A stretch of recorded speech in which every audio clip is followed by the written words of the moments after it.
আল্লাহ রাব্বুল আলামিনের বাণী ফাইন্না মাআল উসরি ইউসরান ইন্না মাআল উসরি ইউসরা।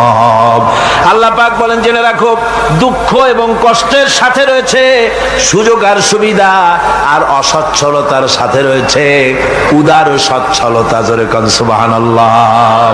কাজে ভয় পাওয়ার কারণ নাই, হতাশ হওয়ার কারণ নাই। মন আশায় বুক বেঁধে রাখো। গুনাহ করেছ, হতাশ হয়ো না। যুবকদের গুনাহ করা স্বাভাবিক। ইউনিভার্সিটির ছাত্র, কলেজের ছাত্র, প্রফেসর, শিক্ষক, অফিসার ঘুষ খেয়েছেন, জিনা করা হয়েছে, মদ খাওয়া হয়েছে, মিথ্যা কথা বলা হয়েছে, যাই কিছু করেন না কেন ভয় পাওয়ার কারণ নাই, নিরাশ হওয়ার কোনো দরকার নাই। আল্লাহ পাক ডেকে বলেছেন, কুল ইয়া ইবাদিয়াল্লাযীনা আসরাফু আলা আনফুসিহিম লা তাকনাতু মির রাহমাতিল্লাহ। আরে আমার আল্লাহর মতো এত ভালো আর কেউ আছে? এত দরদ আর কারো আছে? আমার আল্লাহ বলেন, ও নবী আপনি শুনায় দেন, হে আল্লাহর বান্দারা, তোমরা যারা নিজেদের উপরে বাড়াবাড়ি করেছো, নিজেদের উপরে জুলুম করেছো, অত্যাচার করেছো, আমি আল্লাহর রহমত থেকে নিরাশ হয়ে যেও না। মানুষ যদি অপরাধ করে, বাপের সাথে অপরাধ করেছে, মায়ের সাথে অপরাধ করেছে, মা বাবা সন্তানের চাইতে এত বড় কল্যাণকামী তো আর কেউ নাই, কিন্তু মা বাবা কোনোদিন বলে না আয় আমার ছেলে তোরে মাফ করে দেই, এরকম বলে নাকি? মন চায় ছেলে যদি মাপ চাইতো, খুশি হয়ে মাফ করে দিতাম, কিন্তু কেন যে আসে না, ডাকে না যে আয় মাফ করে দেই। মা বাপ আপনাকে এত ভালোবাসে, সেই মা বাপও আপনাকে বলে না যে আয় মাফ করে দেই।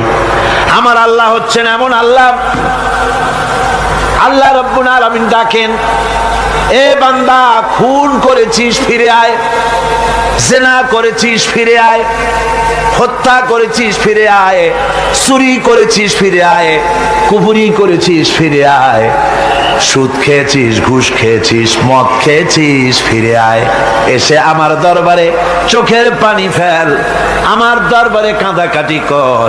ইন্নাল্লাহা ইয়াগফিরুয যুনুবা জামিআ ইন্নাহু হুয়াল গফুরুর রহিম।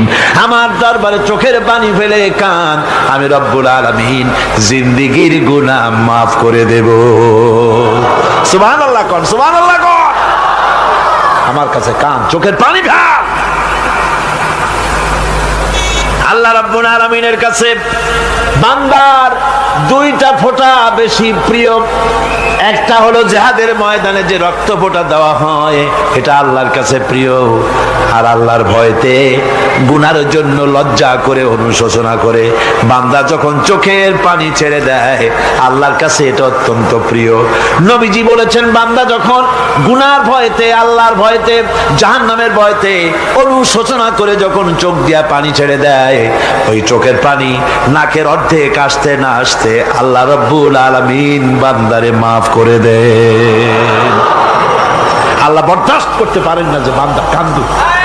আমার ভাইরা, আল্লাহ রহমত এই পৃথিবীতে, আল্লাহ রহমতকে 100 ভাগ করা হয়েছে। আল্লাহ রহমতের কত ভাগ? এই 100 ভাগের 1 ভাগ সারা পৃথিবীতে ছড়াই দেওয়া হয়েছে। আর 99 ভাগ কার কাছে? আল্লাহর কাছে। 1টা ভাগ দুনিয়া ছড়ানো হয়েছে আদম আলাইহিস সালাম থেকে নিয়ে এই পর্যন্ত, এখান থেকে নিয়ে কিয়ামত পর্যন্ত পৃথিবীতে যত মানুষ আসবে, যত প্রাণী আসবে, তাদের মধ্যে প্রাণী জগতেও গাভী তার বাছুরকে ভালোবাসে ঠিক কিনা, হাতি তার বাচ্চাকে ভালোবাসে ঠিক কিনা, মুরগি তার বাচ্চাকে ভালোবাসে কিনা, প্রত্যেক মাই তার সন্তানকে ভালোবাসে মানুষের মতো। এই ভালোবাসা, স্নেহ, এই মমতা, এই করুণা, এই মহব্বত একটা ভাগ দুনিয়ায় দেওয়ার পর আপনি আর আমি যতটুকুন ভাগে পেয়েছি সেই মহব্বত, স্ত্রীর মহব্বতে অস্থির, মায়ের মহব্বতে অস্থির, সন্তানের মহব্বতে অস্থির। এখন চিন্তা করেন, একটা ভাগ সারা পৃথিবীতে বিতরণ করার পর যেটুক পেয়েছি তাতে যদি এত মহব্বত হয়, তাহলে এর 99 ভাগ মহব্বত যে আল্লাহর কাছে জমা আছে, এই বান্দার জন্য তার কত মহব্বত, এই বান্দার জন্য কত করুণা তার, কত মহব্বত তার, কত দয়া তার। এজন্য আল্লাহ রাব্বুল আলামিন বলেছেন, নাব্বি ইবাদি আন্নী আনাল গফুরুর রহিম। ও আমার নবী, সুসংবাদ দিয়ে দাও, বান্দাদেরকে শোনায় দাও যে আমি আল্লাহ তাআলা ক্ষমাশীল আর দয়াবান। হুজুর কাঁদতেছিলেন, হযরত ওমর রাদিয়াল্লাহু তাআলা আনহু এসে দেখেন হুজুর একা কাঁদতেছে। হুজুর জিজ্ঞেস করছেন, হযরত ওমর জিজ্ঞেস করলেন, হুজুর আপনি কাঁদেন কেন একা একা? হযরত ওমর বলেন, আমি যখন প্রশ্ন করলাম নবীজি বললেন, আমার কাছে কিছু আগে জিবরাইল এসেছিলেন, জিবরাইল এসে আমাকে বললেন আল্লাহ পাক বলেছেন, হে আমার নবী, ইসলামের ভিতরে থেকে যে সমস্ত মানুষগুলো ইসলামের ভিতরে থেকে চুল আর দাড়ি পাকায় দিছে, কিয়ামতের দিন এই লোকগুলারে আমি শাস্তি দিতে আমার শরম হবে। হযরত ওমর বলেন, হুজুর উম্মতের জন্য কত বড় খোশ খবর এটা, আর আপনি কাঁদতেছেন। হুজুর বলেন, ওমর তুমি জানো না আমার কান্নার কারণ ভিন্ন। আমার কান্নার কারণ হলো যে আল্লাহ রাব্বুল আলামিন কিয়ামতের দিন দাড়ি চুল পাকা বান্দারে শাস্তি দিতে শরম করবেন, সেই দাড়ি চুল পাকা বান্দাগুলি আল্লাহর সাথে নাফরমানি করতে শরম করে না। আমি এই লজ্জায় কাঁদতেছি। ভাইরা, হুজুর আল্লাহ পাক বলেন, ও আমার নবী, রাতের আধারে যখন একটা বুড়া আমার দরবারে হাত উঁচু করে, একটা বুড়া মানুষ রাতের আধারে যখন আমার দরবারে হাত উঁচু করে আর যখন বলতে থাকে, রব্বুল আলামিন আমার পেছনের জীবনটা বড় খারাপ করেছি, এমন কোন কাজ জীবনে করি নাই যা তোমার কাছে কিছু দাবি করতে পারি, সব রকমের নাফরমানি করেছি, আজ আমি বুড়া হয়ে গেছি, কামাই করতে পারি না, ছেলে আমাকে চোখে দেখতে পারে না, পুত্রবধূ আমাকে ঘরে জায়গা দেয় না, আমার স্ত্রী আমাকে দেখতে পারে না, রোজগার করতে পারি না, হাঁটতে পারি না, চলতে পারি না, সবার কাছে আমি তিতা হয়ে গেছি, আমি দাঁড়াতে পারি না, কোমরে ব্যথা পাই, হাঁটুতে ব্যথা পাই, চলতে পারি না, কানে শুনতে পাই না, চোখে দেখতে পারি না, আর তোমার কাছে কিছু চাইয়া নেব এমন ভালো কাজও করি নাই। এইভাবে যখন বান্দা কাঁদতে থাকে আমার দরবারে, ও আমার হাবিব আমার রহমতের দরিয়ায় জোশ মেরে যায়, আমার শরম হয় এই বুড়াটারে কেমনে খালি হাতে ফিরাইয়া দেই। সুবহানাল্লাহ, সুবহানাল্লাহ।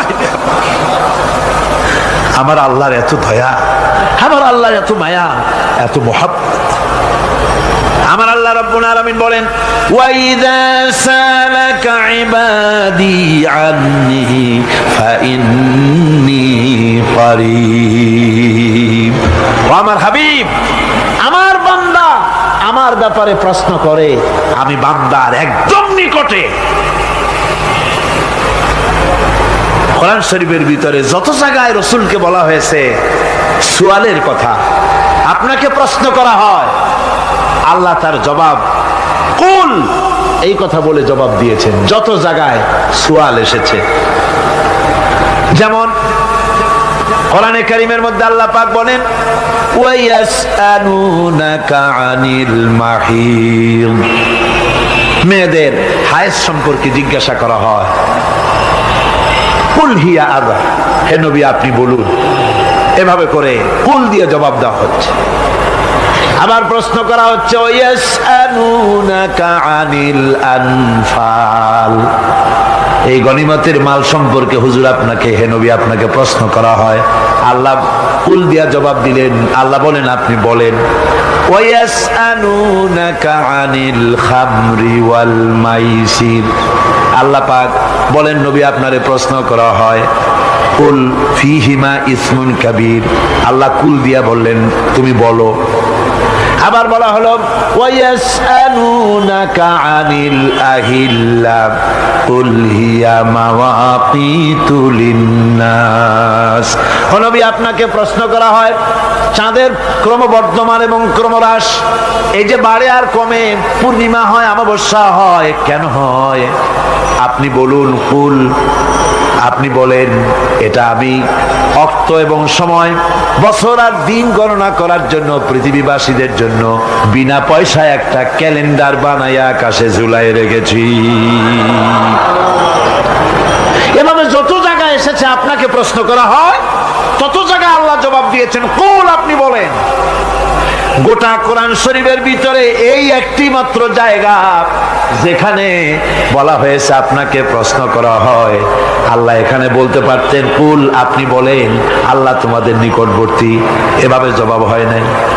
এটা কায়দাটা হলো এই, আল্লাহ বলতেছেন ওয়াইজা সালাকা ইবাদি, ও আমার নবী, প্রশ্ন তো আমার বান্দারা আমার ব্যাপারে করেছে, এবার আপনার জবাবের কোনো দরকার নাই।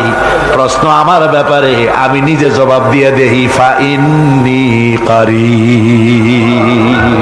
ও বান্দা, আমার ব্যাপারে প্রশ্ন করেছিস, জবাব আমি দেই, আমি তোর সবচাইতে বেশি নিকটে। সুবহানাল্লাহ, কত নিকটে? ওয়া নাহনু আকরাবু ইলাইহি মিন হাবলিল ওয়ারিদ। তোর যে রগ, এই শাহরগের চাইতেও আমি তোর বেশি কাছে। সুবহানাল্লাহ। আমারে ডাক, আমারে ডাক, কলিজা দিয়া ডাক, অন্তর দিয়ে ডাক। মনের থেকে মানুষ যদি ডাকে, মুখের ডাক আর মনের ডাক এক জিনিস নয়। दिल से जुबात निकलती है, असर रखती है, पर नहीं मगर ताकते परवाज रखती है। दिल থেকে যে কথা বেরোয় তা প্রভাব বিস্তার করে, ডানা নাই কিন্তু ওড়ার ক্ষমতা রাখে। মনের কথাই ভিন্ন। মন থেকে, দিল থেকে, কলিজা থেকে, অন্তরের গভীর কন্দর থেকে মুহাব্বতের সাথে কেউ যদি একবার বলে আল্লাহ, বলেন আল্লাহ, আল্লাহ, আল্লাহ। আল্লাহ রাব্বুল আলামিন বলেন, অন্তরের অন্তঃস্থল থেকে একটি বার যদি বান্দা বলেন আল্লাহ, আল্লাহ বলেন 70 বার সাড়া দিয়া জিজ্ঞেস করি, বান্দা কি চাও, আমি তোমার কাছে আছি। সুবহানাল্লাহ, আমি তোর একদম কাছে, কি চাস বল, বল আমার কাছে। এমন দয়াবান, এমন মেহেরবান, এমন আল্লাহ আমাদের। সে আল্লাহ রাব্বুল আলামিন, তিনি বলছেন وقال ربكم ادعوني استجب لكم। তোমাদের রব বলেছেন আমারে ডাকো, আমি আল্লাহ ডাকের সাড়া দিয়া দেব। সুবহানাল্লাহ। কারে ডাকতে হবে? কারে ডাকতে হবে? এই বিশাল জনসমুদ্র একযোগে চিল্লা কোন কারে ডাকতে হবে? কোন পীর সাহেবকে নয়, আল্লাহর কসম কোন খাজা বাবাকে নয়, ডাকতে হবে কারে? চিল্লা এখন কারে? ওয়াকালা রাব্বুকুম উদউনি, তোমার রব তোমাকে বলতেছে আমারে ডাকো, আস্তাজিব লাকুম, আমারে ডাকবে আমি সাড়া দিয়ে দেব। সুবহানাল্লাহ। আল্লাহকে ডাকেন, কি চাই আপনার বলেন, কি চাই? আল্লাহর কাছে চান, আল্লাহ দিয়ে দিবে। দেওয়ার জায়গা আল্লাহর কাছে চাইবেন, আল্লাহ দিবেন। দেওয়ার জায়গা, চাওয়ার জায়গা হলো সেজদায় পড়ে যাবেন। আমার ভাইয়েরা, জায়গাটা চিনায় দিলাম। মাজারে যাওয়া লাগবে না, কবরে যাওয়া লাগবে না। 2 রাকাত নামাজ পড়ে সেজদায় পড়ে গিয়া যত বিপদ আছে, মুসিবত আছে, সেজদার মধ্যে চোখের পানি ছেড়ে দেন আর কেন্দে কেন্দে জীবনের কথা বলেন। আল্লাহ রাব্বুল আলামিন আপনার আওয়াজ শুনবেন আর দোয়া কবুল করে নিবেন। কাঁদতে হবে আল্লাহর কাছে। কার কাছে? আল্লাহর কাছে। সুম্মা ইস্তাগফিরুল্লাহ, আর এরপরে সে যদি আমি আল্লাহর কাছে ক্ষমা চাই, ইয়াজিদিল্লাহ গফুরার রহিমা, সে আমি আল্লাহকে গফুর এবং রহিম হিসাবে পাবে। সুবহানাল্লাহ। আল্লাহকে গফুর এবং রহিম হিসাবে পাওয়া যাবে। সব আল্লাহকে বলতে হবে, গুনাহ মাফ চাইতে হবে। এই জন্য হুজুর সাল্লাল্লাহু আলাইহি ওয়াসাল্লাম দৈনিক 100 বার তওবা পড়তেন। কোন হাদিসে আছে 70 বার, কোন হাদিসে আছে 100 বার তওবা পড়তেন। নামাজের পরে তো প্রত্যেক নামাজই পড়তেন হুজুর, সালাম ফিরাতেন আর সাথে সাথে বলতেন আল্লাহু আকবার, আস্তাগফিরুল্লাহ, আস্তাগফিরুল্লাহ, আস্তাগফিরুল্লাহ। মনে থাকবে আপনাদের? মনে থাকবে? সালাম ফিরাইয়া কি বলবেন? না, সালাম ফিরাবার সাথে সাথে বলবেন আল্লাহু আকবার, তারপরে পড়বেন আস্তাগফিরুল্লাহ, আস্তাগফিরুল্লাহ, আস্তাগফিরুল্লাহ। তওবা করবেন, আল্লাহর কাছে সবসময় গুনাহ মাফ চাইতে থাকবেন, বিনীত থাকবেন। আল্লাহকে পাওয়া যাবে, তাকে রহিম হিসেবে পাওয়া যাবে। সুতরাং ঈমান বিল্লাহ, আল্লাহর প্রতি ঈমান আনলে পরে চতুর্থ নম্বরের যে উপকারটা হবে সেটা হলো হতাশায় ভুগবে না, নিরাশায় ভুগবে না, আশায় বুক বেঁধে উঠবে, ঈমান মজবুত হবে, আল্লাহর কাছে মানুষ বিনয়ী হয়ে যাবে। এবার পঞ্চম নম্বরের উপকার আমি বলছিলাম, ঈমান বিল্লাহ, আল্লাহর প্রতি ঈমান আনলে পরে অসংখ্য উপকার হয়, অসংখ্য বৈশিষ্ট্য আছে। এর 6টা উপকারের কথা আমি বলবো। কয়টা? অসংখ্য উপকারের ভিতরে প্রধান 6টি উপকারের কথা বলবো। এর বললাম কয়টা? 4টে বলেছি। এবার বলো পঞ্চম উপকারের কথা। আল্লাহর প্রতি আপনি পূর্ব পশ্চিমে কতবার মুখ ঘোরালেন, এটাই কিন্তু আপনার আসল সৎ কাজ নয়। আসল সৎ কাজ হলো আল্লাহর প্রতি ঈমান আনা। এই ঈমানের ব্যাপারে 3টা দিন আমরা পার করে দিলাম, এখনো কথা শেষ হয় নাই। আল্লাহর প্রতি ঈমান আনলে পরে যে উপকারটা হবে পঞ্চম নম্বরে, সেটা হলো কঠোর এবং কঠিন বিপদের ভিতরে বান্দার ভিতরে অবিচলতা এবং ধৈর্যের সৃষ্টি হয়ে যাবে। আলহামদুলিল্লাহ। কঠিন বিপদ মুসিবত আসলে পরে সে অবিচল থাকবে। সারা দুনিয়ার বিপদ আপদ, শত্রুতা, দুঃখ, কষ্ট, মুসিবত, জুলুম, নির্যাতন সবকিছু পাহাড়ের মতো উঁচু হয়ে তাকে ঘিরে ফেলবে, কিন্তু তাকে এক চুলও নাড়াতে পারবে না। আলহামদুলিল্লাহ। সারা পৃথিবী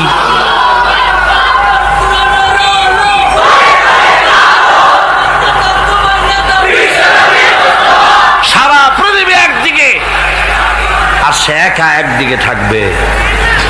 বিরোধিতা তো হবেই, বিপদ তো আসবেই।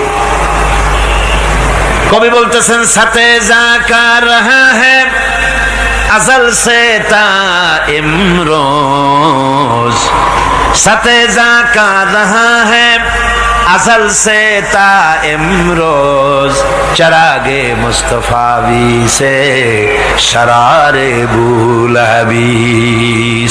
সে আবহমান কাল থেকে শুরু করে মুস্তাফা সাল্লাল্লাহু আলাইহি ওয়াসাল্লামের দীপ শিখার সাথে আবু জাহেল, আবু লাহাবের অগ্নিস্ফুলিঙ্গের টক্কর লেগেই আছে। রাসূলুল্লাহ আল্লাহর দেওয়া এই বিধান, এই দ্বীনের বাতিটা টিম টিম করে জ্বলেছে। আর গোরকি টর্নেডো হাজার হাজার মাইল বেগে হেরিকেন এসেছে, গোরকি এসেছে, টর্নেডো এসেছে, টাইফুন এসেছে, কিন্তু এই আলো নিবাইতে পারে নাই। সুবহানাল্লাহ। এই আলো নিবাতে পারে নাই। এই শত্রুতা চিরকালের, নিবাতে পারবে না। কারণ হচ্ছে আল্লাহ রাব্বুল আলামিন বলেছেন, ইউরিদুনা লিইউতফিউ নূরাল্লাহি বিআফওয়াহিহিম ওয়াল্লাহু মুতিম্মু নূরিহি ওয়ালাউ কারিহাল কাফিরুন। ওরা চায় মুখের ফু দিয়ে আমার আলোকে নিভিয়ে দেবে, কিন্তু আমি আমার আলোকে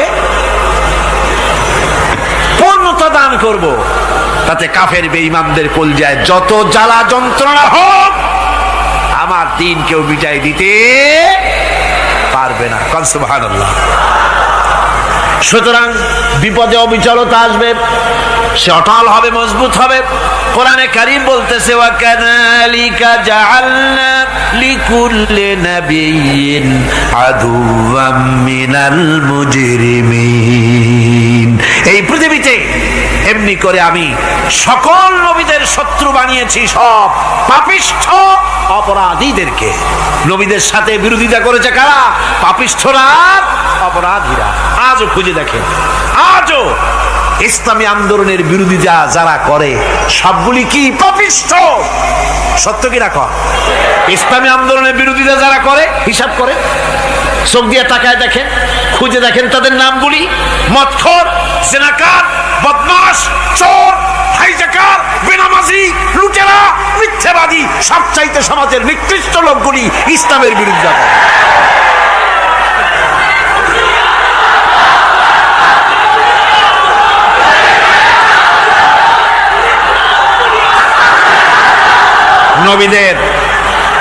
নবীদের শত্রু আল্লাহ বলেন সব যুগে নবীদের সাথে শত্রুতা করেছে পাপিষ্ঠরা। আল্লাহর কথা, কার কথা? সকল যুগে নবীদের সাথে শত্রুতা করেছে পাপিষ্ঠরা, নিকৃষ্ট ধরনের অপরাধীরা। সুতরাং নবী রাসূলদের অবস্থা যখন এই, তখন দ্বীনের দাওয়াত যারাই দেবে তাদের কিসমত এরকম হবেই। এই বাধার মোকাবেলা তাদেরও করতে হবে। এই যে বাধাটা আসে, এই যে মারে, অপরাধ কি? এই যে তারা চোর বা ডাকাত যাদের মারা হয়। আল্লাহ রাব্বুল আলামিন বলেন অপরাধ হলো ওয়ামা নাকামু মিনহুম ইল্লা আইয়ুমিনু বিল্লাহিল আজিজিল হামিদ। অপরাধ হচ্ছে ঈমানদার লোকদের উপরে নির্যাতন চালিয়েছে, অন্য কোনো কারণে নয়। কারণ একটাই, তারা আল্লাহর জমিনে আল্লাহর দ্বীন প্রতিষ্ঠা করতে চেয়েছে, আর কোনো অপরাধ না। জমিন আল্লাহর, জমিন কার? এই বিশাল জনসমুদ্র গর্জে উঠুন একযোগে, বলুন জমিন কার? আইন চলবে কার? এখানেই সংঘর্ষ বেঁধেছে আবহমান কাল ধরে। মানুষ অত্যাচারিত হয়েছে, সাহাবায়ে কেরাম অত্যাচারিত হয়েছেন। বুখারী শরীফের হাদিসে এসেছে রাসূল করিম সাল্লাল্লাহু আলাইহি ওয়াসাল্লামের কাছে হযরতে খাব্বাব গিয়ে উপস্থিত হয়েছিলেন। হযরতে খাব্বাব বলেন, হাদিসটা এভাবে লেখা হয়েছে বুখারীতে, ওয়ান খাব্বাব বিন আল-আরিদ রাদিয়াল্লাহু তাআলা আনহু قال شكونا إلى رسول الله صلى الله عليه وسلم وهو متوسد بردة له في ظل الكعبة। রাসূলুল্লাহর কাছে গেলাম, কাবা শরীফের কাছে গিয়া দেখি নবীজি একটা চাদর গায়ে দিয়ে তিনি আরাম ফরমাচ্ছিলেন কাবা শরীফের ছায়ায়। সেখানে গিয়ে বললাম, আলা তাস্তানসিরু লানা আলা তাদউ লানা ইয়া রাসূলুল্লাহ, হে আল্লাহর রাসূল, আপনি কি আমাদের জন্য আল্লাহর কাছে দোয়া চাইবেন না? আপনি কি আল্লাহর কাছে আমাদের জন্য সাহায্য চাইবেন না? আমাদের লোকগুলিকে, মুসলমানগুলিকে মারতে মারতে তো শেষ করে ফেলে দিল। তারা আমাদের সুমাইয়াকে মারলো, আমাদের খাব্বাবকে উটের সাথে পায়ের দড়ি লাগায় টানলো, আমাদের খোবায়েবকে তারা আগুনের উপরে চিৎ করে শোয়ায় রাখলো, না খায় রাখতেছে, মারতেছে, কষ্টে তো শেষ হয়ে গেলাম। হুজুর, আপনি কি আমাদের জন্য দোয়া করবেন না? হাদিস শরীফে এসেছে নবীজি উঠে বসলেন সোজা হয়ে। নবীজি বলেন, ও আমার সাহাবী, ও খাব্বাব, শোনো, তোমাদের আগে এই পৃথিবীতে যারা দ্বীনের দাওয়াত দিতে এসেছিলেন তাদেরকে সমকালীন রাষ্ট্রশক্তি, সমাজ শক্তি তাদেরকে ধরত। ফায়ুখাজুর রাজুলো, তাদেরকে তারা ধরত। ফায়ুহফারু লাহু ফিল আরদ, আর তার জন্য জমিনের ভিতরে কবর বানাইতো। ওই কবর ফায়ুজালু ফিহা, ওই কবরের ভিতরে তাকে কোমর পর্যন্ত গেড়ে দিত। সুম্মা ইউতা বিল মানশার, এরপরে করাত আনতো। ফায়ুদাউ আলা রাসিহি, এরপরে ওই করাত তার মাথার উপরে রাখতো। ফায়ুজালু নিসফাইন, এরপরে করাত দিয়া চিরে জীবিত মানুষটারে দ্বিখণ্ডিত করে ফেলে দিত। মা ইয়াসুদ্দুহু যালিকা আন দীনিহি, ও আমার খাব্বাব, এত কষ্ট দেওয়ার পরেও সেই যুগের কোন মুসলমানকে, দ্বীনের দায়ীদেরকে আল্লাহর দ্বীন থেকে এক চুলো তারা সরাই দিতে পারে নাই, এক চুলো সরাতে পারে নাই। ওয়াল্লাহি, ও খাব্বাব, আমি আমার আল্লাহর নামে কসম করে বলছি, লা ইউতাম্মান্নাল্লাহু হাযাল আমরা হাত্তা ইয়াসিরা আর-রাকিবু মিন সানা ইলা হাযরামাউত। আমি কসম করে বলি আল্লাহ রাব্বুল আলামিনের এই সানা থেকে হাজারাবাদ পর্যন্ত লোকেরা যাতায়াত করবে, সুন্দরী রমণীরা গমন করবে, সদাগরেরা যাতায়াত করবে, টাকা নিয়া পয়সা নিয়া যাতায়াত করবে। তাদের মনের মধ্যে লুটের ভয়, টাকার ভয়, চুরির ভয়, ডাকাতির ভয়, জেনার ভয়, হত্যার ভয়, ধর্ষণের ভয়, কোনো ভয় থাকবে না। লা ইয়াখাফু ইল্লাল্লাহ, আল্লাহ ছাড়া কোনো ভয় থাকবে না। এমন একটা সমাজ, এমন একটা সময় আসবে, ওয়ালাকিন্নাকুম তাস্তাজিলুন, অথচ খুব তাড়াহুড়ো তোমরা করতেছো। তাড়াহুড়ো করো না, সময় আসবে ইনশাআল্লাহ। আমার ভাইয়েরা, আমার বন্ধুগণ, কঠিন বিপদে অবিচলতা এবং ধৈর্যের দৃষ্টান্ত রেখে গেছেন আম্বিয়া আলাইহিমুস সালাম। সুবহানাল্লাহ। কঠিন বিপদে অবিচলতা, দৃঢ়তা, ধৈর্য কারে বলে, তার দৃষ্টান্ত কারা রেখেছেন? আম্বিয়া আলাইহিমুস সালাম। ওনারাই আমাদের আদর্শ, নবীরাই আদর্শ। সাহাবায়ে কেরাম রিদওয়ানুল্লাহ তাআলা আলাইহিম আজমাইন আমাদের আদর্শ। ভাইরা আমার, মুসা আলাইহিস সালামকে ফেরাউন যখন ঘিরে ফেলে দিল, কোরআনের সব কথা গল্প গুজবার ইতিহাসের জন্য লেখা হয় নাই। কোরআনের মধ্যে যা লেখা হয়েছে সব বান্দাদের উপদেশের জন্য, যাতে করে লোকেরা চিরটা কাল এর থেকে উপদেশ নিয়ে নিজেদের তৈরি করতে পারে। জোরে বলেন সুবহানাল্লাহ। মুসা আলাইহিস সালামের কথা আল্লাহ বলেন, ফেরাউন তাকে ঘিরে ফেলে দিল, পালাবার রাস্তা নাই। ফালাম্মা تراءى الجمعان قال أصحاب موسى إنا لمدركون। মুসা আলাইহিস সালামের উম্মতেরা বললেন, হে মুসা, পাকড়াও হয়ে গেছি, পালাবার রাস্তা নাই। তিন দিক থেকে আমাদেরকে ঘেরাও করেছে ফেরাউনের শক্তি। সামনে কি? দরিয়া, আর তিন দিকে কি? ঘেরাও আন্দোলন। পালাবার পথ নেই, পালাবার পথ নাই। সারাশি আক্রমণ, ঘেরাও আন্দোলন। এই যে ঘেরাও টেরাও তো আজকে নতুন নাই, ঘেরাও আসছে অনেক আগের থেকে। আসলে কথা বুঝতে পেরেছি। মাইক না থাকলে আমি কি করবো কন? আজকে এরকম হচ্ছে কেন? আগামীকাল ঠিক হবে ইনশাআল্লাহ, রাগ করেন না। গান হচ্ছে, বসেন বসেন। শয়তান ঢুকছে মাইকের মধ্যে। অনেক সময় হয় কি, মাইকের হাই পাওয়ারের যে মেশিন আছে, এর ভিতরে ইথার থেকে রেডিওর ওই গানগুলি ওর মধ্যে ঢুকে পড়ে। কথা বুঝতে পেরেছেন? এই জন্য শয়তান তো আর বসে থাকে না, ওরও তো কিছু করার আছে। ধৈর্য ধরেন, ধৈর্য ধরেন। কালকে অপারেটরদেরকে মাওলানা শামসুদ্দিন সাহেবের কাছে অনুরোধ করব, অপারেটর একটু ভালো করে হেদায়েত করে দেবেন। মাইকে আজকে আমার নিজেরও কষ্ট হচ্ছে, আমিও বুঝতে পারছি না যে আমার কথাগুলি কি আওয়াজে বেরোচ্ছে, যার জন্য আমাকে বেশি চিল্লাইতে হচ্ছে। বক্তাকে কি লাউডে তার কথা বেরোচ্ছে তা তার কানে আসতে হয়, তাহলে বোঝা যায় যে আমার কথাগুলি কিভাবে বেরোচ্ছে। এটা এই অবস্থায় সিচুয়েশন আজকে নাই, এবং লোকেরাও মাইকের ব্যাপারে আজকে অভিযোগ করেছে, যা বিগত 16 বছরে করে নাই। সেটের ব্যাপারে কোথাও কোনো অসুবিধা হয়েছে? মাইকটা ভালো, এবং মাইক যারা দেন প্রতি বছর খেদমত করে, আল্লাহ তাদের প্রতি রহম করুন। সবাই বলেন আমিন। এদেরকে রাগ করে পথে পাই আবার মারধর করেন না। সিলেটের যে তাফসির মাহফিল হয়, বিগত 19 বছর তাফসির করেছি একটানা, এবার 20 বছর পুরো হবে ইনশাআল্লাহ। সিলেটে একটানা 20 বছর তাফসির করতেছি সেখানে। তো মাইক, একটা লোক বিনা পয়সায় মাইক দেয়, মাইকের ভাড়া সে নেয় না। তাফসিরের মাহফিলের মাইকের ভাড়া নেয় না। যে বছর এরশাদ সরকার আমাকে প্লেন থেকে নামতে দিল না, আপনাদের মনে আছে? সিলেট থেকে ফিরাই দিল। এই খবরটা মাইকম্যান যখন শুনেছে যে আমাকে নামতে দেয় নাই, ফিরাই দেওয়া হয়েছে, সাথে সাথে স্ট্রোক করেছে, হার্ট ফেল করে দুনিয়া থেকে বিদায় হয়ে গিয়েছে।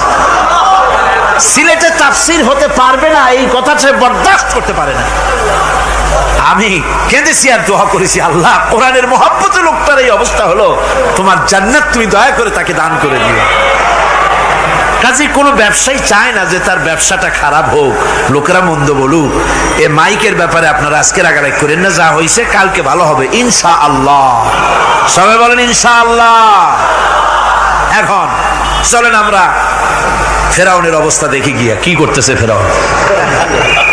মুসা আলাইহিস সালামকে ঘেরাও করে ফেলেছে, পালাবার উপায় নাই। একদিকে দরিয়া, তিন দিকে ফেরাউনের শক্তি। এই যে ঘেরাও টেরাও মানে নতুন তো না, ধর্মঘট নতুন না, পুরানা জিনিস। এই পৃথিবীতে সর্বপ্রথম ধর্মঘট কিসের উপরে হয়েছে জানেন? এই পৃথিবীর প্রথম ধর্মঘট হয়েছে পেঁয়াজ, রসুন আর ডাইলের উপরে, মুসা আলাইহিস সালামের জামানায়। লান নাসবিরা আলা তাআমিন ওয়াহিদ, আমরা এক রকমের খাদ্য আর খাবো না, আমাদের পেঁয়াজ দেওয়া লাগবে, ডাল দেওয়া লাগবে, রসুন দেওয়া লাগবে। সর্বপ্রথম ধর্মঘট হয় মুসা আলাইহিস সালামের জামানায়, সেখান থেকে শুরু হয়েছে। কিন্তু মশাল মিছিল যে আসলো কই থেকে, এইটা আমি খুঁজে পাইনি। পরে প্রত্যেকটা জিনিসের তো ইতিহাস আছে, আমি খুঁজতে খুঁজতে পেলাম। আমি জানি না এর ইতিহাস মূলে কোথায়, কিন্তু আমি যদ্দূর খুঁজে পাইছি সেটা হলো মশাল মিছিলের আবিষ্কার হয়েছে লঙ্কায় রাবণের সময়। হনুমানের লেজে আগুন দিয়া তারপরে লঙ্কা কাণ্ড ঘষালো, নামই আছে লঙ্কা কাণ্ড। হনুমানেরা লেজে আগুন দিয়ে রাবণ যে লঙ্কায় মশাল মিছিল করেছিল হনুমানদের দিয়া, ওই হনুমানের ওই সিস্টেমটা এখনো আমাদের দেশে চালু আছে। এইটা আসলে কোন ভদ্র লোকের এই মিছিল হওয়া উচিত না। আগুন নিয়ে কিসের মিছিল? আগুন হলো জাহান্নামের প্রতীক। আগুন কিসের প্রতীক? জাহান্নামের প্রতীক। যদিও আমাদের উপকারে লাগে, কাজে লাগে। সুতরাং আমরা যা করব প্রত্যেকটা জিনিসের পেছনে সুন্নতে নববীর কোনো না কিছু থাকতে হবে। কথা বুঝতে পেরেছেন? তিন দিক থেকে ঘেরাও হয়ে গেছে, পালাবার কোনো রাস্তা। হযরতে মুসা আলাইহিস সালামের কাছে উম্মতেরা বললেন, পালাবার তো কোনো পথ নাই, এখন উপায়টা কি? আমাদের তো আর উপায় নাই। মুসা আলাইহিস সালাম দেখেন বিপদে পড়ে গেছেন, কিন্তু ধৈর্য হারান নাই, ভয় পান নাই। ভয় পাইছিলেন? ভয় পেয়েছেন? প্রশ্নই ওঠে না। মুসা আলাইহিস সালাম আল্লাহ পাক যাদেরকে বলেছেন উলুল আযম রাসূল, যাদের বলেছেন তার মধ্যে হযরত মুসা একজন উলুল আযম পয়গম্বর। চারটিখানি কথা না, আল্লাহ কথা বলছেন তার সাথে, কালিমুল্লাহ তিনি। সুবহানাল্লাহ। কর মুসা আলাইহিস সালাম শোনালেন, কাল্লা ইন্না মাইয়া রাব্বি সায়াহদিন। কখনো নয়, আমার উম্মতেরা ভয় পেও না, আমার রব অবশ্যই আমাকে পথ দেখাবে। সুবহানাল্লাহ। তিন দিক থেকে শত্রু, একদিকে দরিয়া, পালাবার কোন রাস্তা নাই। সেখানে দৃঢ়তার সাথে তিনি বলছেন, অবশ্যই আমার আল্লাহ আমারে পথ দেখাবে। সুবহানাল্লাহ। নবীরা এই দৃঢ়তা দেখিয়েছেন, অবিচলতা দেখাইছেন। আল্লাহ পাক মুসা আলাইহিস সালাম যখন এই দৃঢ়তা দেখালেন, এই অবিচলতা দেখালেন, সঙ্গে সঙ্গে জিবরাইল এসে হাজির হয়ে গেলেন। আল্লাহ পাক বলেন, ফাআওহাইনা ইলা মূসা আন আদরিব বিআসাকাল বাহরা ফানফালাকা ফাকানা কুল্লু ফিরকিন কাত্তাউদিল আযীম। মুসা আলাইহিস সালামকে আমি ওহী নাযিল করলাম, তাকে বললাম হাতে যে লাঠি আছে এই লাঠি দিয়ে আঘাত করো দরিয়ার উপরে। দরিয়ার উপরে আঘাত করলেন, একটা রাস্তা হয় নাই, 12টা রাস্তা তৈরি হয়ে গেল। আর দেওয়ালগুলা পাহাড়ের মতো উঁচা হয়ে গেল। দরিয়ার ভিতরে পাহাড়ের মতো উঁচা, মজবুত 12টা রাস্তা। এবার মুসা আলাইহিস সালাম তার দলবল নিয়ে চললেন। আল্লাহ রাব্বুল আলামিন বলেন, وأنجينا موسى ومن معه أجمعين। মুসা এবং তার সাথী সঙ্গীদেরকে আমি পার করে দিলাম। মুসা আলাইহিস সালাম এবং তার সাথী সঙ্গী নিয়ে যখন দরিয়ার মাঝখানে আসছে, ফেরাউন তার দলবল নিয়ে এসে গেছে। আসে দেখে নদীর মধ্যে রাস্তা। বাবা, খুব তো কায়দা। ও মনে করছে ওর বাজানের তৈরি করা ডিস্ট্রিক্ট বোর্ডের রাস্তা। ওর লোকজন নিয়ে নেমে গেছে দরিয়ার ভিতরে, ও আসছে মাঝখানে, মুসা আলাইহিস সালাম চলে গেছেন ওপার, দরিয়া পার। মাঝখানে যখন এসে গেল, আল্লাহ রাব্বুল আলামিন পানিকে অর্ডার করলেন কুন। আল্লাহর তো বটন টেপা লাগে না, মুখ দিয়া কোনো হুকুম করা লাগে না, শুধু বলেন কুন। যে ব্যাপারে কুন বলেন ফায়াকুন, সাথে সাথে হয়ে যায়। আল্লাহ বললেন কুন, আর অমনি রাস্তা বন্ধ হয়ে গেল। এবার তুফান শুরু হয়েছে নদীতে, ঢেউয়ের উপরে ঢেউ, মৌজুন কাল জিবাল, পাহাড়ের মতো উঁচু হয়ে হয়ে ঢেউ আসতেছে।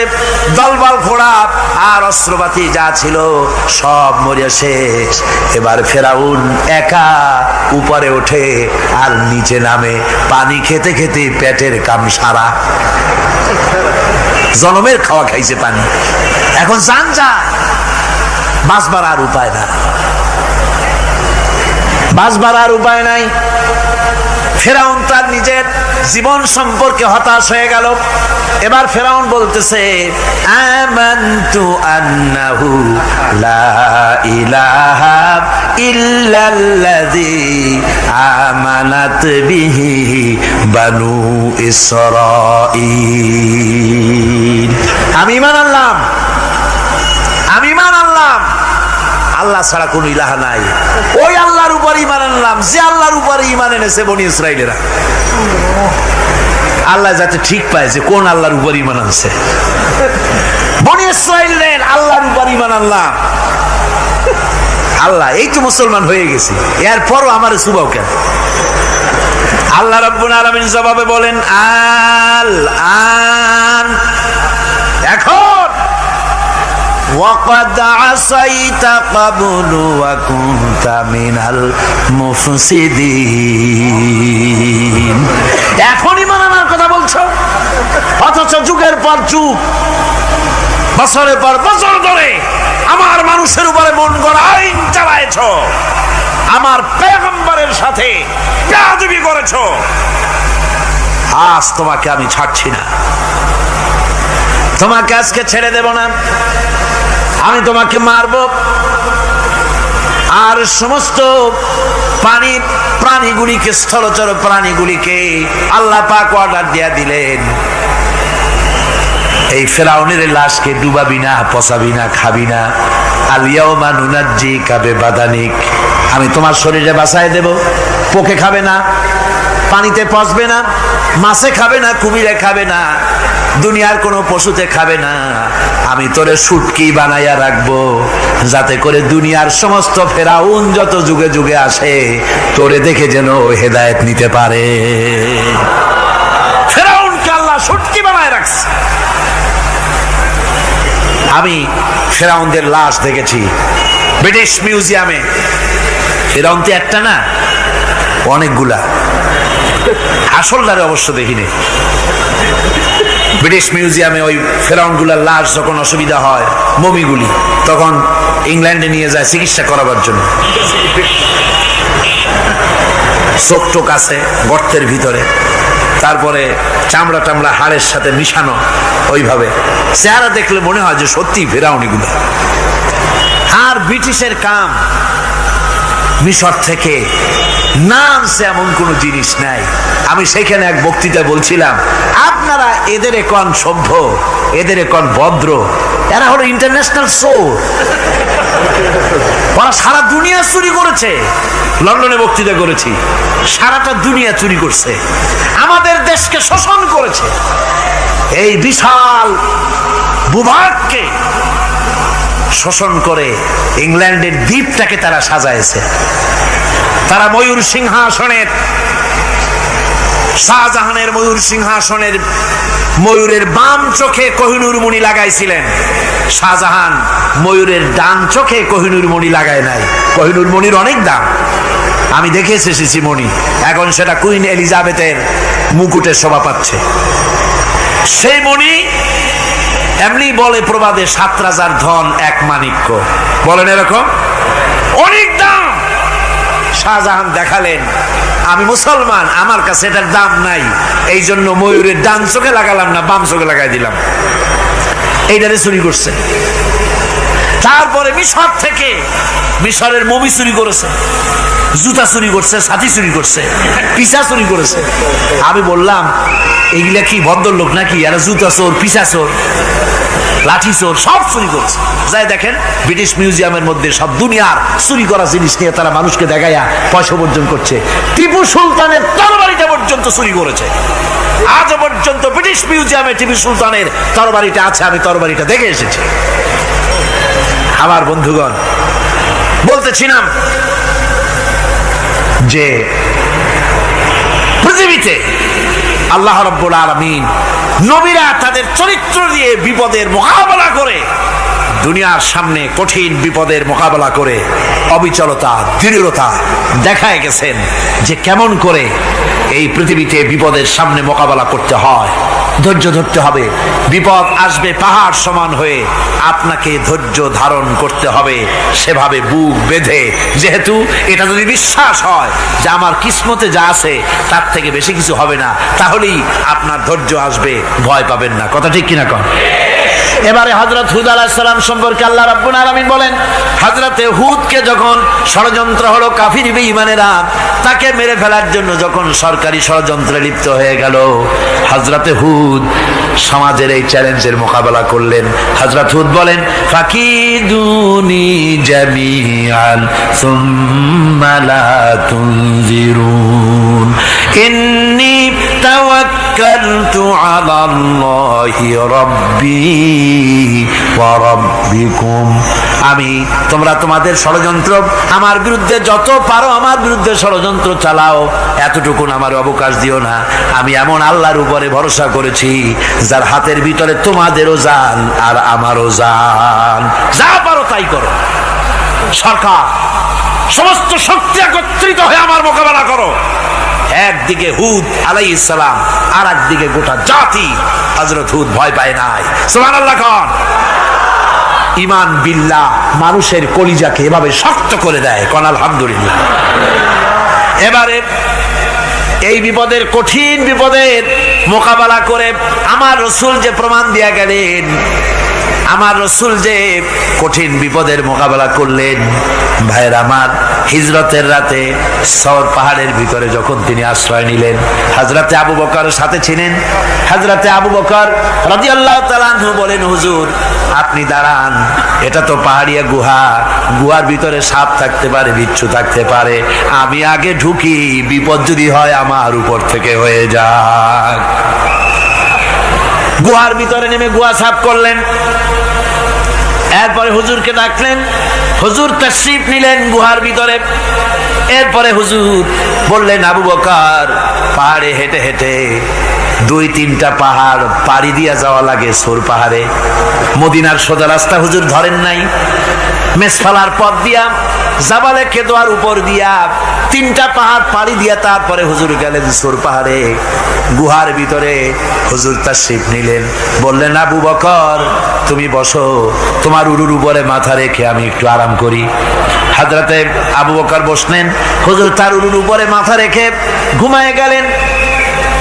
আর এরপরে কাফির বেঈমানেরা তালাশ করতে করতে কাফেরেরা এসে গেল পায়ের চিহ্ন দেখে দেখে গর্তের কাছে। হযরত আবু বকর ভয়তে কেঁদে ফেললেন, আহারে আর তো উপায় নাই, এবার তো ধরা পড়ে গেছি, এবার নবীজিকে মেরে ফেলে দেবে। নবীর মহব্বতে, নিজের মহব্বতে নয়, নবীর মহব্বতে কাঁদতেছিলেন। হুজুর বলেন, হুজুরের ঘুম ভেঙে গেল। বলো, আবু বকর কাঁদো কেন? ছেলের কথা, মেয়ের কথা, বিবির কথা, বাড়ির কথা মনে পড়লো নাকি? হযরত আবু বকর বলেন, ইয়া রাসূলুল্লাহ, আল্লাহর কসম করে বলি, যেদিন ঈমান এনেছি এই কলিজার ভিতরে মা বাপ, স্ত্রী, পুত্র, পরিজন, এমনকি আমার নিজের জীবনের চাইতে আপনারে বেশি ভালোবাসি। কান্দো কেন? কান্দো কেন? হযরত আবু বকর বলেন, হুজুর ধরা পড়ে গেছি, কাফেররা এসে গেছে গর্তের কাছে, তাকালি আমাদের দেখতে পাবে, আমরা তো মাইনরিটি, ওরা তো মেজরিটি, আমরা তো ধরে মারি ফেলাই দেবে, আপনাকে মেরে ফেলে দেবে, এই জন্য কাঁদি। আল্লাহ রাব্বুল আলামিন হুজুর তখন কি দৃঢ়তা, কি অবিচলতা, কি ধৈর্যের পাহাড় সম মনোবৃত্তি তখন দেখালেন। আল্লাহ কোরআন শরীফে চিরকাল যাতে মানুষেরা হেদায়েত নিতে পারে সেজন্য হুজুরের কথা উঠায় দিলেন কোরআনে। আল্লাহ পাক বলেন, ইযহুমা ফিল গার إذ يقول لصاحبه لا تحزن إن الله معنا ও বন্ধু ভয় পেও না, আল্লাহ আমাদের সাথে আছেন। সুবহানাল্লাহ গো, আল্লাহ আমাদের সাথে আছেন। আমরা মাইনরিটি নই, আমরাই মেজরিটি। আল্লাহ আছে আমার সাথে, ভয় পাওয়ার কোনো কারণ নাই। সুবহানাল্লাহ। আল্লাহ পাক বলেন فأنزلallahu sakinatahu alayhi wa ayyadahu bijunudin lam tarawha। আমি এদের অন্তরের ভিতরে আমি শান্তি নাজিল করে দিলাম, প্রশান্তি দিয়া দিলাম, আর আমি সাহায্য করলাম, আর এমন সব সৈন্য পাঠায় দিলাম যে সৈন্যগুলি তোমরা দেখতে পাও নাই। সুবহানাল্লাহ ওয়া বিহামদিহি। ভাইরা আমার, রাসূল করিম সাল্লাল্লাহু আলাইহি সাল্লাম এই বিপদের মাঝে, চরম বিপদের মাঝে অবিচলতা, দৃঢ়তা, কঠিন আত্মনির্ভরতা দেখিয়েছেন। এগুলি হলো ইমানের পঞ্চম নম্বরের উপকারিতা। আল্লাহর প্রতি ইমান আনলে এভাবে পাহাড় সম ইমান মজবুত হয়ে যায়। জেলের পরোয়া করি না, ফাঁসির পরোয়া করি না, শহীদ হওয়ার পরোয়া করি না, মেরে ফেলে দেবে, উড়ায় দেবে, হত্যা করবে, পরোয়া করি না। পরোয়া করি কেবলমাত্র কাকে? জোরে বলেন কারে? এইরকম মুসলমান হাজার হাজার লাখ লাখ দরকার নাই, 313 জন যথেষ্ট। কয়জন যথেষ্ট? 313 জন যথেষ্ট। বদরে যারা জান দিয়ে মাল দিয়ে দিনকে প্রতিষ্ঠিত করেছিলেন, এরকম 313 জনই যথেষ্ট ছিল। এই দৃঢ়তা, এই অবিচলতা, এই ঈমান, এই ধৈর্য শিক্ষা দেয়, এই উপকার করে ঈমান বিল্লাহ। আল্লাহর প্রতি ঈমান আনলে এভাবে পাহাড়ের মতো শক্ত হয়ে যায় কলিজা। কোন আলহামদুলিল্লাহ। আমার বন্ধুগণ, এবার আমি বলবো সর্বশেষ উপকারের কথাটা বলি, মোনাজাত ছেড়ে দেব। কয়টার কথা বলছিলাম? উপকার 6টা উপকারের কথা বলেছি। অনেকগুলি বৈশিষ্ট্য, অনেকগুলি উপকারের মধ্যে আল্লাহর প্রতি ঈমানের 6টা উপকারের কথা 5টা বলা হয়ে গেছে। এবার 6ষ্ঠ নম্বর এবং শেষ নম্বর, এটা হচ্ছে আল্লাহর প্রতি ঈমান আনলে পরে তার দ্বারা সবচাইতে বেশি ফায়দা পায় সমাজ এবং রাষ্ট্র। কোন আলহামদুলিল্লাহ, কোন আলহামদুলিল্লাহ। আল্লাহর প্রতি ঈমানের দ্বারা নৈতিক সংশোধন হয় এবং রাষ্ট্র আর সমাজ সবচাইতে বেশি উপকৃত হয়। কারণ হলো ইমানদার ব্যক্তি আল্লাহর প্রতি যে ঈমান এনেছে, তার মনের মধ্যে ধারণা এটা হয়, আমার কোনো কাজ তো গোপন থাকে না। ইন্নাল্লাহা লা ইয়াখফা আলাইহি শাইউন ফিল আরদি ওয়ালা ফিস সামা। আল্লাহর কাছে গোপন বলতে কিছু নাই, আকাশেও নাই, জমিনেও নাই, কোনো কিছু গোপন নাই। সুতরাং আমি যা করি সব আল্লাহ দেখেন এবং শোনেন। এমনকি মানুষ যে কল্পনা করে, সে কল্পনাও আল্লাহ টের পায় না, নাকি? টের পায় কিনা? ওয়াইন তুবদু মিন আনফুসিকুম আও তুখফুহু ইউহাসিবুকুম বিহিল্লাহ। মনের ভিতরে যে কল্পনা করো, আল্লাহ পাক বলেন এই কল্পনারও হিসাব আমি রব্বুল আলামিন তোমার কাছ থেকে নেব। ফায়ুআযযিবু মান ইয়াশাউ, যারে খুশি শাস্তি দেব, আর যারে খুশি আমি মাফ করে দেব। জোরে বলেন সুবহানাল্লাহ। ফায়াগফিরু লিমান ইয়াশা ওয়া ইউআযযিবু মান ইয়াশা, যারে খুশি মাফ করব, যারে খুশি শাস্তি দেব, কল্পনারও হিসাব নেব। এই কথা মুমিনের যদি জানা থাকে, তাহলে আর তার কোনো চিন্তা থাকে না, তার নৈতিক চরিত্র ভালো হয়ে যায়। কোন সুবহানাল্লাহ। আমার বন্ধুগণ, ইমানদার লোক, আল্লাহর প্রতি ঈমান আসলে পরে সমাজ উপকৃত হয়, রাষ্ট্র উপকৃত হয়ে যায়। যেহেতু বান্দা জানে আমি দায়িত্বহীন কোনো কথা বলতে পারবো না, দায়িত্বহীন কোনো কাজ করতে পারবো না। আল্লাহ পাক বলেছেন, মা ইয়ালফিযু মিন কাউলিন ইল্লা লাদাইহি রাকীবুন আতীদ। বান্দা এমন কোনো কথা বলে না যে কথা আমার ফেরেশতারা রেকর্ড করে না রাখে। কাজী মুমিন ব্যক্তি আল্লাহর ভয়তে দায়িত্বহীন কথা বলবে না। নির্বাচন আসতে পরে রাস্তা সোনা দিয়ে বান্দায় দেব, এই করব সেই করব, না খাইয়া কেউ মরবেন না, আসে না?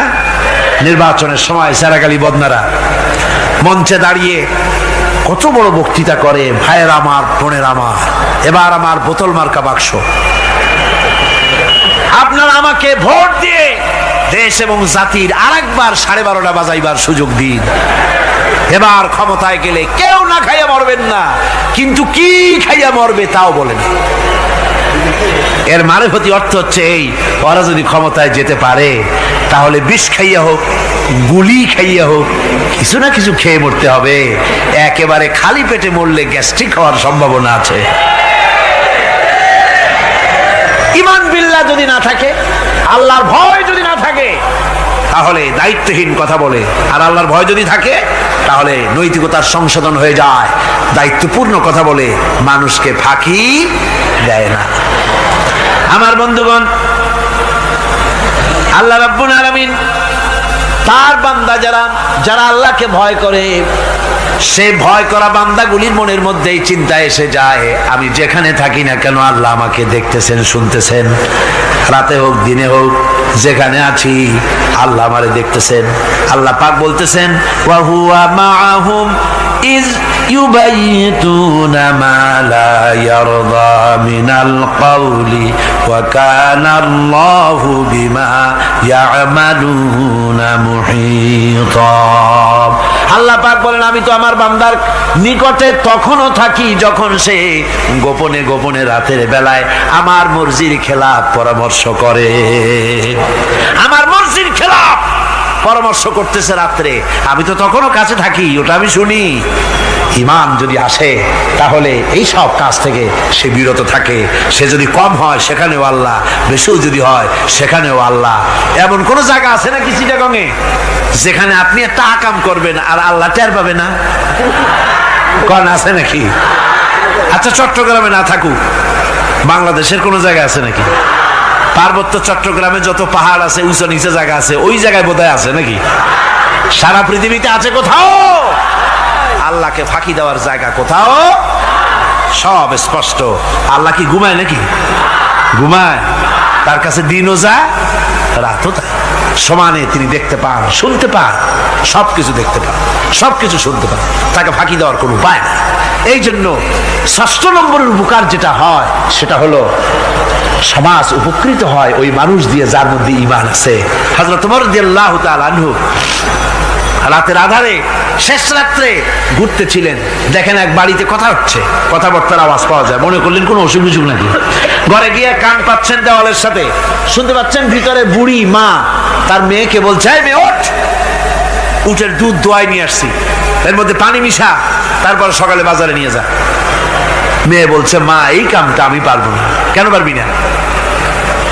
হযরত ওমর ফরমান জারি করেছেন, দুধে পানি মিশাতে নিষেধ করেছে, কাজে এই কাজটা আমি পারবো না। আরে বেটি, আমিরুল মুমিনিন দেখ এখন কোথায় যায়, ঘুমায় আছে, সে কি দেখতেছে নাকি যে পানি মিশাই না কি মিশাই? মেয়ে বলতেছে, মা আমিরুল মুমিনিনকে ফাঁকি দেওয়া যেতে পারে, তার পুলিশ বাহিনীকে ফাঁকি দেওয়া যেতে পারে, কিন্তু আল্লাহ রাব্বুল আলামিনের চোখকে ফাঁকি দেওয়া যাবে না।